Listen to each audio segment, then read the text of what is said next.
इंतजार की घड़ियां खत्म। आईफोन 17 की तारीख का ऐलान हो गया। एप्पल के हेडक्वार्टर में तकरीब मुनक्किद होगी। 9 सितंबर 2025 को एप्पल पार्क हेडक्वार्टर कैलिफोर्निया में एक खुसूसी तकरीब मुनक्किद होगी, जहां आईफोन 17 सीरीज के अलावा नई स्मार्ट वॉचेज और दीगर मसनूआत भी मुतारिफ कराई जाएंगी। तवक्को है कि आईफोन 17 की प्री ऑर्डर 12 सितंबर से शुरू होगी, जबकि आलमी मार्केट में इसकी फरोख्त 19 सितंबर से शुरू होने का इम्कान है। मीडिया रिपोर्ट्स के मुताबिक आईफोन 17 प्रो मैक्स में पहली बार 5000 mAh की ताकतवर बैटरी दी जाएगी, जो उसके पिछले वर्जन से बेहतर होगी। एप्पल ने बाज़ाब्ता तौर पर अभी सिर्फ रिलीज इवेंट की तारीख की तस्दीक की है, मगर सारिफीन की नजर में इसकी मार्केट में दस्तयाबी पर मरकूज है, जो कि 19 सितंबर के आसपास हो सकती है।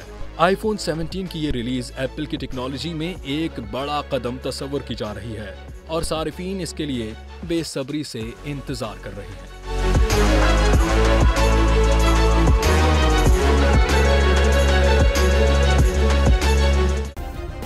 सब्सक्राइब करें और बेल दबाएं ताकि कोई खबर रह न जाए।